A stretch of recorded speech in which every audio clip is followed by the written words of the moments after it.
Welcome to the Moser On Manufacturing podcast, brought to you by Jacket Media Co.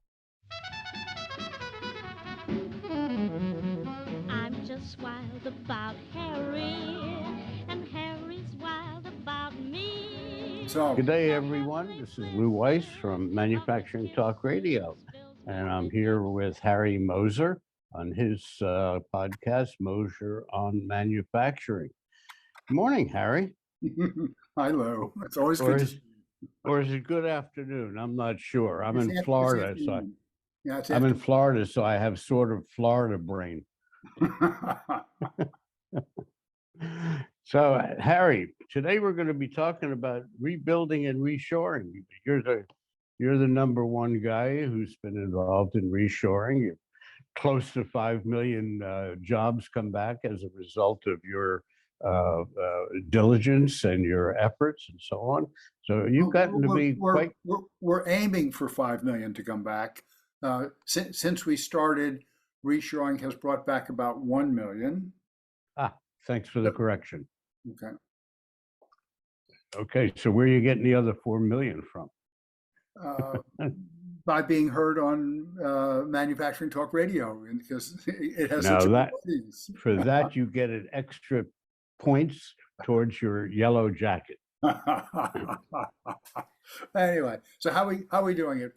First, we're educating companies about we call it educating them to buy smarter, to not just look at the FOB price, the factory price, but instead to consider all the costs and risks relative to the part. And when they do that, our data, the people who've used our TCO estimator, analyzing that data, shows that 20 to 30% of what companies are importing, they would bring back if they did the math. So our Right. first effort, like the politicians always say, well, just do the math. You'll see I'm right.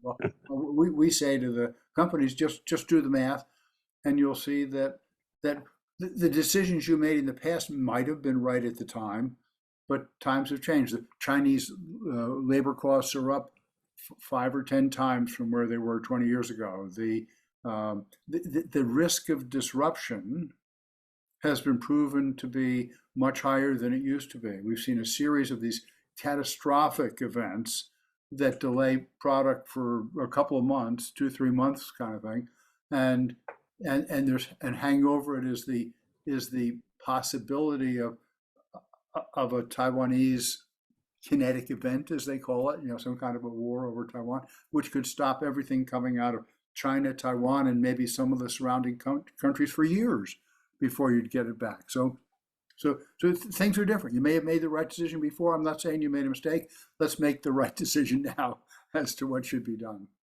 So on your website, you have a tool. So let's talk about your tool, total cost of ownership. Yeah, so the TCO estimator, total cost of ownership, is just to put it in perspective, think of it like if you're out for your home and you're going to buy a refrigerator. Well, I can buy the cheap one that uses a lot of electricity or the expensive one that uses less electricity and maybe lasts longer. Okay, so what counts is the annual refrigerating cost in my house. Taking the price of the machine and the operating cost and spreading it out over whatever the useful life is. That's the total cost of ownership for that refrigerator. And for when you're buying a forging like you make, or machine part, or a complete product of some kind, we say the company should not just look at the FOB price, not just look at the factory price, but include obviously the duty and the freight and the carrying cost of inventory. Because when you have once a month deliveries instead of every couple of day deliveries, you have more inventory. When you have more inventory, you've got more money tied up. And if you have more inventory, when you change the design, you have more obsolescence and scrap to throw away. So all these factors, like I've just described, which costs that companies typically ignored. And then, in addition to those costs, there's these disruptive factors that I described, where you remember the old sort of jingle about for want of a nail, the horseshoe was lost, or one of the horseshoe, the horse was lost, one of the rider, the battle was lost, kind of thing. Huh? And so it can be that companies are saving pennies on getting parts of some kind by getting them from China or India or somewhere. But as a result of doing that, they're decreasing the probability they'll have all the parts that they need to assemble the product to ship to the customer. So they're saving pennies, but maybe losing hundreds of thousands of dollars because they cannot ship to their customer. And so that philosophy is changing. The companies are getting to understand that, especially in these difficult times. So the tool of ownership is on your website. So do you want to give our listeners the website address? Yeah, I'm willing to do that. The reshorenow.org is where it is. And it's also got it's got info@reshorenow.org. And you can find that there, and you can email me and say, Harry, we just reshored. Let's celebrate together. Or you can say, Harry, we need help reshoring at our company. Let's say it's an OEM, or maybe at our customer's company, where we're trying to convince them to give us the business instead of importing. Can you help us do that? And I did help. One company came to me like that. They were about to lose an order to a lower priced Chinese competitor, and I helped them with the TCO. And I got a letter later saying that use of TCO, showing the customer the total cost instead of just the price, that doing that was the key to winning a $60 million order. Wow, that's impressive. I'd be happy to help you, Lou, even you. I might even cut you in for a piece. or any of your listeners out there, if they've got an opportunity, if they've got, let's say they've got a customer that they lost 5 years ago, and maybe they lost the bulk of the business. They still sell them something, so they're still in touch. They're still friends. They still go to lunch, whatever. Yeah, to go to them and say, are you worried? Are you still getting those products from China? Yeah. Are you worried about whether you're going to be able to keep getting it from China? Okay, and and bring with you the total cost of ownership analysis as best you can estimate it based on what you think they're paying from China, and show the company that when you put all the pieces in, when you do all the math, that the company's going to be as well off or better off than continuing to buy especially from China, and especially from China if the product is subject to the Section 301 tariffs. Now, everybody should remember those tariffs that Trump put in. And how could we forget? Okay, well, we can debate about the steel and the aluminum, but on the product coming out of China, much of it is subject to a 25% tariff. And when you throw 25% on top of something, like if the Chinese price is 70% of the U.S. price, and that is the average, and you add 25% to 70, you get to 88 or something like that. Okay, and so at 88, and then you think about regular duty and freight and carrying cost of inventory and travel and intellectual. It's obvious when you get so if I were supply chain company out there, I'd think of everything that I sell that's subject to the Section 301 tariffs, and go back to the customers that used to buy them and say, "Are you having fun with that 25% tariff? Let's make this work for both of us, and for the community and the state and the country, making our home more stable and more secure. Our industry, our military, the country." And hopefully some of those companies will listen. You don't need them all. You just need a million here, a million there. 2 points I'd like to bring up, and one of them, and it's sort of relative to what you've been talking about, and that is that many people in this country don't understand about the tariff. They believe that the tariff is being paid for by the Chinese, and that's not true. It's the manufacturer, it's the supplier, it's the distributor in the United States that's paying that 25%. So, and then that stateside company raises its prices, hence partially causing the additional effects with regards to inflation. So I think it's important that everyone understand China's paying for nothing. It's you, me, and everybody else. I'll parse that a little bit. Go ahead. And clearly the cash payment for the tariff is done by the U.S. importer, whoever that importer is. Okay, there was a survey done by Coalition for a Prosperous America and by others that looked at the product categories that were subject to the tariff, and did not find any more inflation in those product categories than they did in other product categories that were not subject to the tariff. So, I believe, in my experience, I imported Swiss machine tools and sold them, for 25 years. And when the dollar went down and the Swiss product expressed in dollars became more expensive, well, the factory ate half of the difference and we ate half the difference. Maybe 40%, and we raised the price by 20% of the difference or something like that. So my professional experience says that indeed the Chinese companies who are hungry for work, they really love to have that they absorbed some all along the lines. Everybody took a licking, and the prices didn't go up as much as the tariff would suggest. I would take an argument with that, not now, but I'd be happy to have this discussion offline. The other point that I wanted to bring up is we talked mostly, I think, about manufacturers. Let's talk about the retailer. How is this total cost of ownership affecting the retailer, and how is that affecting maybe inflation in the long run? Yeah. Well, the tool, the total cost of ownership estimator, is well suited to the retailer also, because the retailer eventually is making decisions. Should I get that cutlery or bowl, Yeah.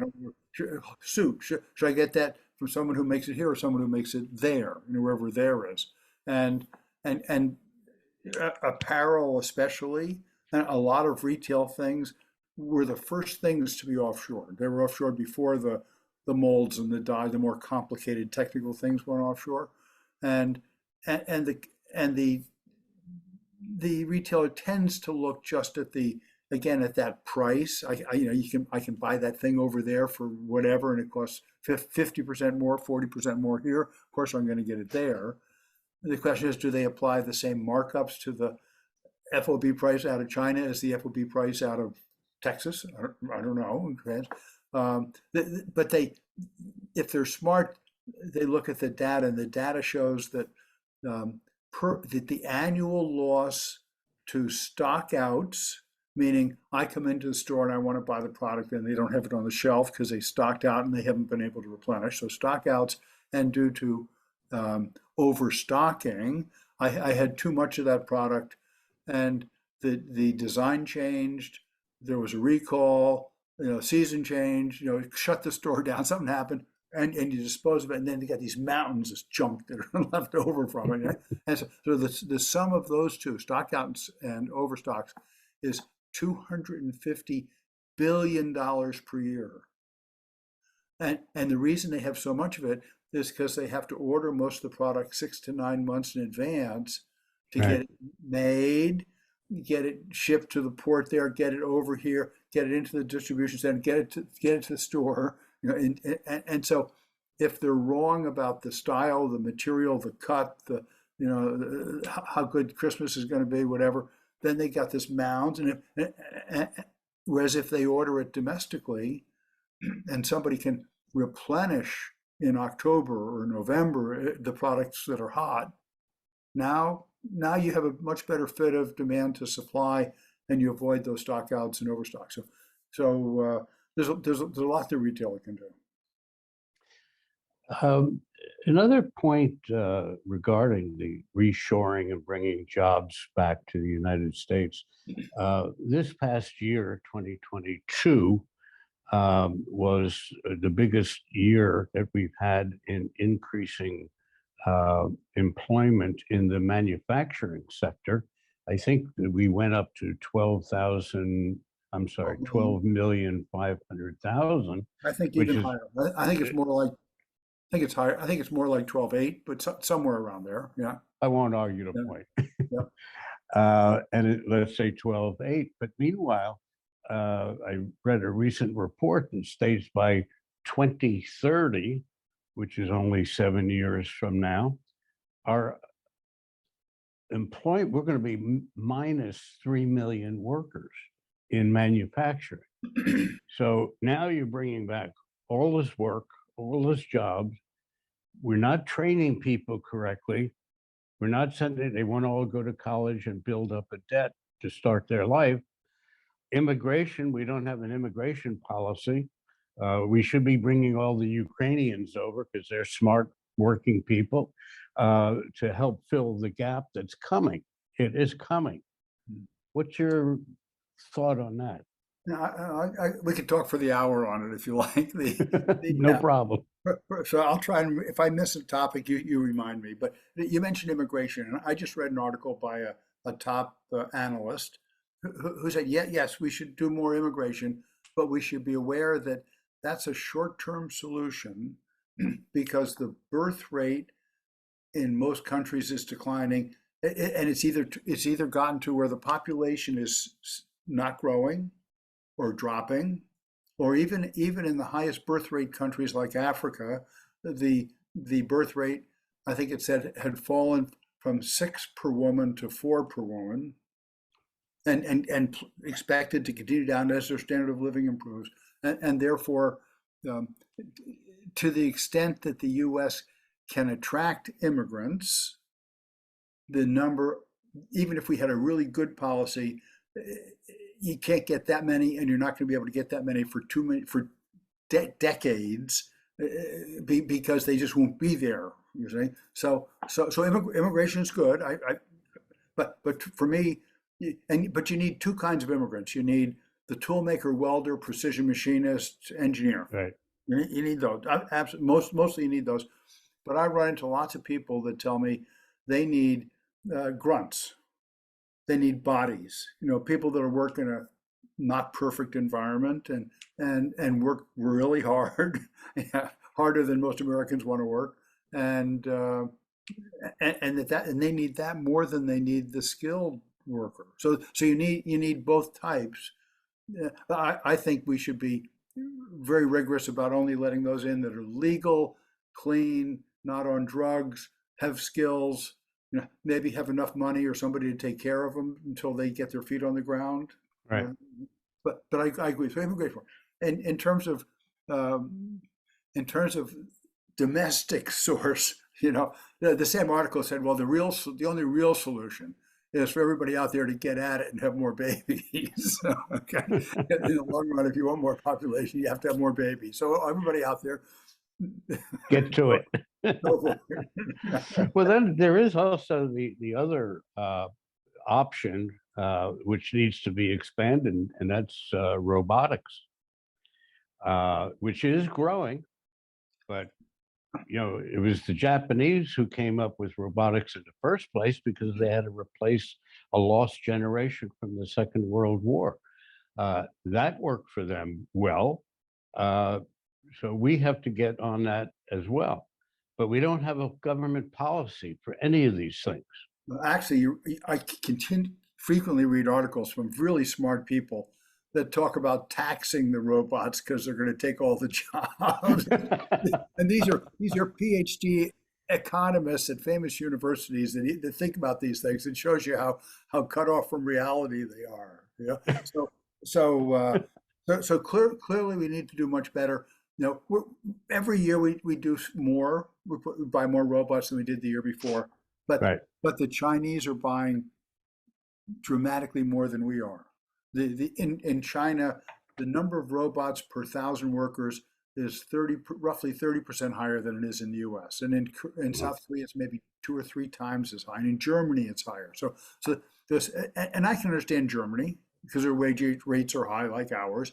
But in China, where the wage rates are a third as much as ours, how do they get the ROI on the robot when you're replacing people that make $7 an hour instead of 20 or 25 or $30 an hour? So and yet they figure out how to do it, probably because they keep the robot working 24 hours a day, 7 days a week, and we aren't as good at that.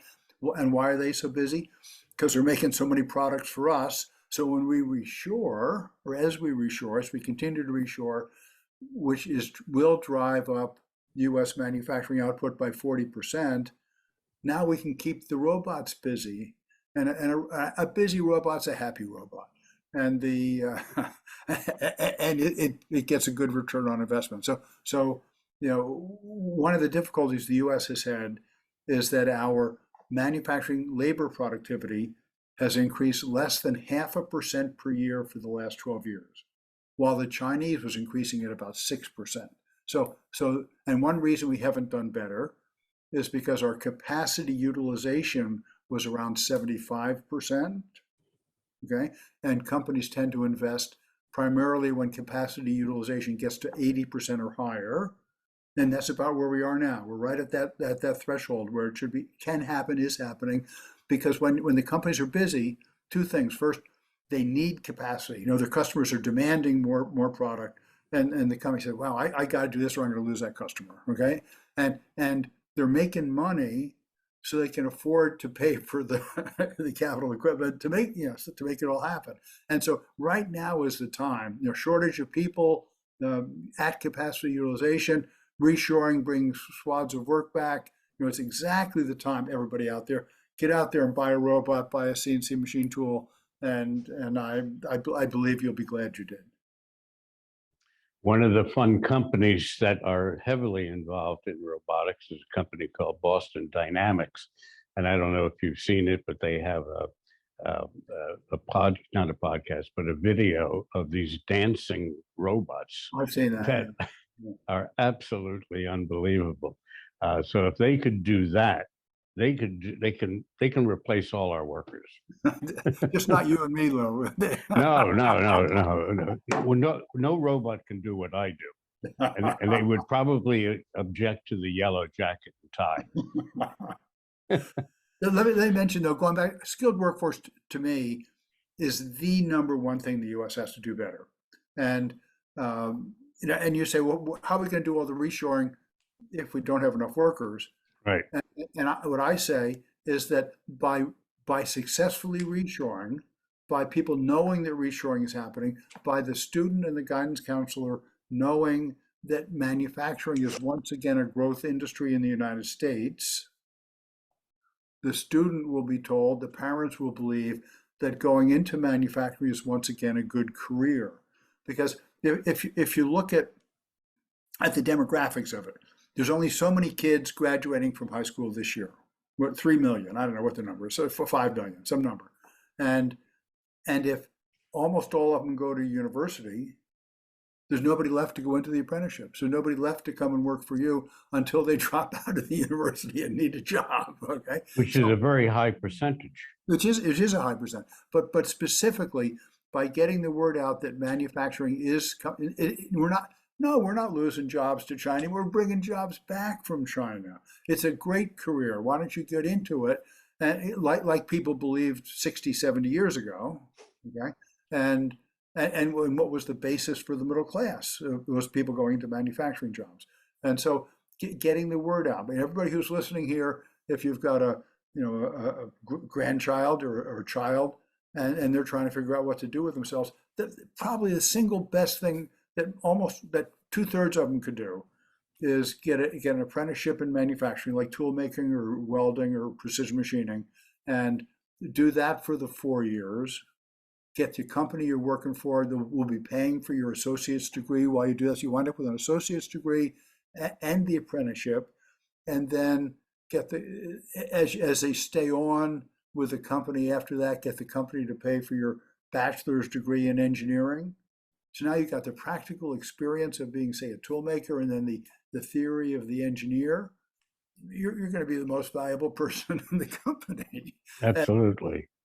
so it's the obvious thing that most people should do, as opposed to, oh, I want to go to university, I'm going to study anthropology or sociology or social work or something like that. And then they get out and there's no jobs because there's 3 times as many graduates as there are jobs. And then they decide to either, go do nothing, work at Starbucks, or go back to community college and get a trade. But now you're 5, 6 years later and $100,000 in debt. I think some of this has a lot to do with the parents to begin with, and I think you pointed that out a moment ago. I think the parents have to understand that, it's great you want the kid to go to college, and first generation, second generation, but you want them to get a college degree, but then there may not be a job, Mhm. and going to becoming an underwater welder pays $150,000 a year plus health care, which you need, and for a 401k, and you don't have $100,000 or $200,000 debt to be paid to your university. Another So, article I just read said that 30 to 50% of university graduates, some months, 3 months, something like that after graduation, are either unemployed or in jobs that do not require the degree. right, Okay. And in contrast, almost anybody who's coming out of an apprenticeship or has developed good skills at community college, what have you, in tool making, welding, there's people like I used to work with I think it's Rankin, very good community college up in Minneapolis, and I had the opportunity to address the Department of Labor on this, and I got statistics that said that with, let's say, 20 kids graduating each year, they had 75 companies bidding to hire the kids.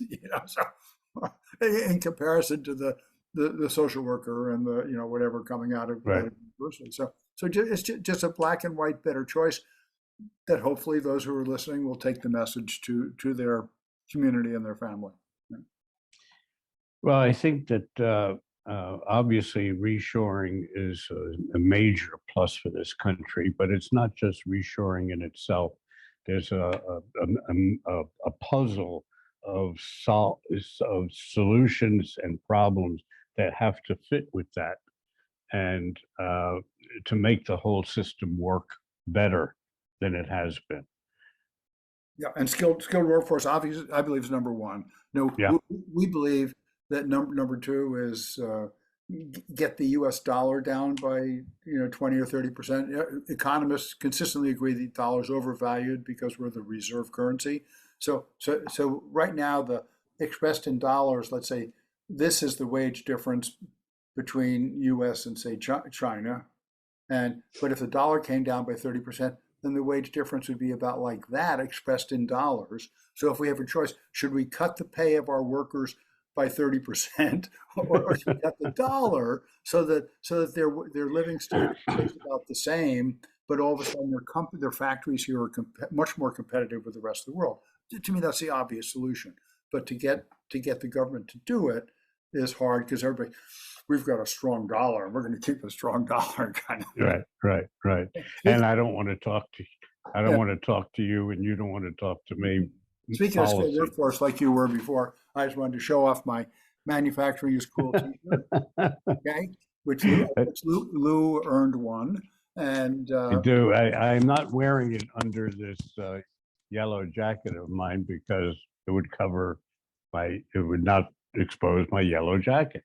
I even have a yellow pen. So, Harry, it's always great talking to you. Do you have any parting words for us? yeah, I'm not sure if I mentioned it or not, but the companies out there, OEMs, you think maybe you should take care of sourcing back here to be protected from the direct disruptions out there, and you can't decide how to get started. Info@reshorenow.org. Contract manufacturers, people like Lou's company. you'd like to convince your customers, to bring back the work they used to get from you and have you do it again. We've got the arguments, we've got the data, we've got the tools. info@reshorenow.org. Love anybody who has reshored successfully. If they haven't reported it yet, if there haven't been any articles, come to us. We'll work with you, document it, and we'll send you a Manufacturing is Cool t-shirt made in the U.S. out of U.S. cotton. You made me beg for that t-shirt. No, And now you're giving it away? I've insisted from the beginning that you send me a case of real reshoring. That's not begging, that's earning. I see. Harry, it's always great. I understand, parting words, I understand that you're going to England this week? No, not to England. I'm going to South Bend, Indiana to I'm sorry. Yes. Notre Dame. I'm giving a lecture at Notre Dame University on globalization and and specifically how a strong reshoring program will strengthen the U.S. and keep the U.S. on top relative to the challenge presented by China. You tell them how to do it, Harry. Everybody loves you. Thank you much. Thank you, Lou. Bye, everybody. Bye-bye. Okay, everybody, that's a wrap for today. I just want to mention a couple of things to you about our shows and what we have coming up. Naturally, we have our Manufacturing Talk Radio every week. We have Women in Manufacturing. We have Chris Keel on the flagship reports.